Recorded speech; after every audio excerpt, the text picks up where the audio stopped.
Hello and welcome, everybody. What is going on? So, the Telekom Cup has finished. We've pretty much won the most important title of the season. The one title that we all really wanted to win, and we finally done it. We won the Telekom Cup after two games.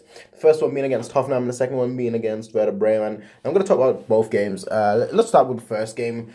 So the first game against Hoffenheim, I think overall, I thought that's probably our best game today. I think, on all honesty, I think we looked very good. We attacked very sharply. Every time we got the ball, we looked to go forward. And there were a few standout players, obviously, but I think the one that really impressed me today again was Coleman. And he's been doing a lot now during the friendlies. He's looked really good. He's always looked very dangerous. And the big thing is that his intelligence that he normally has, that is still there. But now he also incorporates his intelligence with his end product. So now with his intelligence, you can actually see him take time to shoot, time to assess a better position, time to pass when it's really needed or not when it's not just cross like he used to do.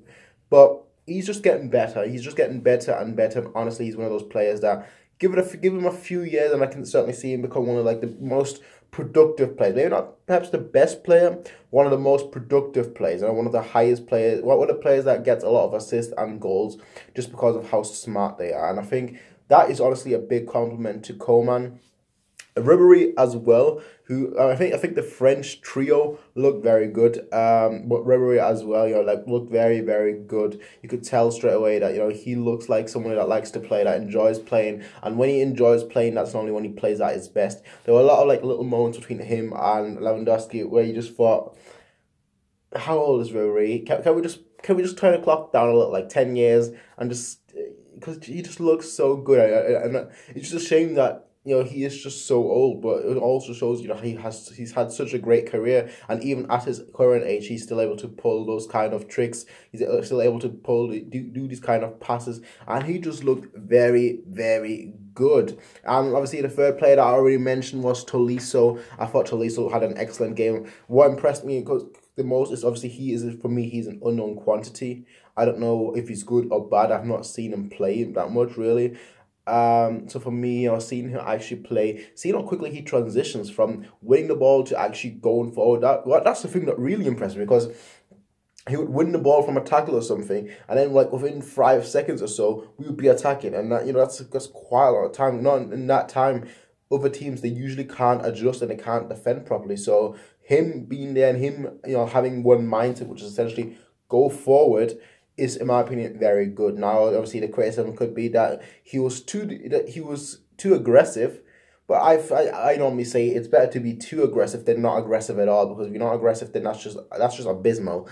And if you're too aggressive, well, you can always try and work around that. If you have a good referee. So I liked how he played. I thought he was probably the player that wasn't not necessarily the best on the pitch, because I think the best on the pitch overall over the two matches was probably Kingsley Coleman, in all honesty. But I thought that Tolisso, he was just very impressive. And I think overall, in the first match, he was definitely one of our top 3 best players. And obviously, I never mentioned that it should be Lewandowski. Lewandowski played excellent as well. Great goal, but just overall his play was good as well, which he's obviously known for. So first game, I thought, if we perhaps we had a much better chance, and we could have really scored another 2-3 goals, in all honesty. But it's a friendly. That's supposed to happen. So I'm not even going to bother arguing. I'm not even going to bother, talking about that, because it's a friendly, and ultimately those things, they can happen. If you don't score with every single shot, that's okay. Then the second match comes around, which was the final, obviously. It's the Telekom Cup. Only 2 matches, really. And Hammers comes on the field. Now, Hammers, he starts off in the centre, and after 2-3 minutes, straight away, he switches with Müller. But I thought overall, that trio, that trifecta between Müller, Rafinha, and Hammers was very good. That led to the first goal as well, which was essentially Hammers, Rafinha, and then Rafinha to Müller, and Müller just like a little turn, and then with his left foot, finesses into the corner. It had a little deflection as well, obviously, but hey, it's a goal, okay? It's a goal. It was a beautiful goal. It was a beautiful move and a beautiful goal. And you know what? I could say the same thing about the second goal, because the second goal was beautiful as well. And Bernat, I mean, I've not mentioned him so far, but Bernat, he's been excellent. And he has been excellent last season as well. He's usually a player that gets looked down a lot. I know, like, a few years ago, a lot of people were unhappy with him. And then, obviously, last season, he had such a great season. And a lot of people were saying they should replace Alaba because Alaba had such a poor season. So him performing the way he is currently, I mean, I think he's much more offensive than Alaba. In a way that I think he should be playing much further forward and Alaba should be playing much further back. But Bernat, he's just such a good player. He's just such a good player, and he's just improved so much. And I just wish, maybe this me being me, but I just wish that we would actually try him as a winger, because I think he's got the offensive capabilities.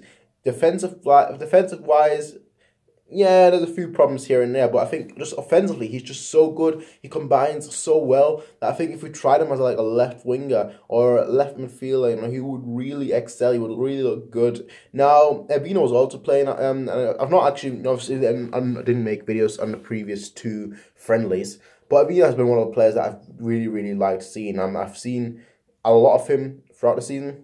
So I was really looking forward to when I saw his name on the team sheet and whatnot in the friendlies and the previous friendlies, and now obviously in this game. And he's just keep impressing me. He's not really flashy. He's not really that technical. He's not really that that skillful. But he just keeps trying, and I like seeing that. I just like seeing players that just keep trying, and he gets rewarded with it, with goals, passes. He's similar to Thomas Müller, really. He always goes for the loose balls. He always hopes that the goalkeeper makes a slip up. These kind of things that just overall, you don't think it's that much of a thing, but when you put it all together as a whole package, it's just really, really nice. I can't really end this without talking about Tolisso in more depth, can I? Sorry, not Tolisso, James in more depth, can I? Because he was the big story. He is the big story. Let's be honest here. Everyone is talking about him, and I think it's a little bit unfair to Tolisso and Sul and Rudy as well that nobody's really talking about them. But especially with Tolisso having such a good first match that even after that, nobody was really talking about him. So for me, James is the big story, but I still have to say that Tolisso did really, really well in the first game. And don't let me take anything away from that. But let's talk about James, because he is the big name. He's the big signing, I guess you could say. So he did well. I thought that. Overall, I thought that, there were a few things that he could have done better, certainly. I felt that, there was a few moments that, perhaps not his fault per se, but that he could have gone more inside. He played a little bit too wide, in my opinion, and I think him playing so wide actually meant that Rafinha couldn't overlap, couldn't help him that much. But Rafinha still did as much as he really could, So I think if James were to just go into the centre a little bit more, he'd have a lot more freedom to actually either pick the pass, take the shot, and I think overall as well, I think that him being on the right wing, right midfield, is actually going to be his position. I think that's actually probably going to be his best position, just because his left foot is that good that he can work magic. It's similar to Robin, really. You can expect him to either pass with through ball or take a shot, and James, he's got the qualities. Yes, he isn't a winger, let's be realistic here, but if he has a lot of support, then it doesn't matter where he plays ultimately, because he's got the left foot for the right position. So nothing what could go wrong, honestly. But yeah, that was the Telekom Cup, most prestigious, most important, and most satisfying tournament to win. I'll see you guys out for the next match, ladies and gentlemen. Peace out, everyone, and have a nice day.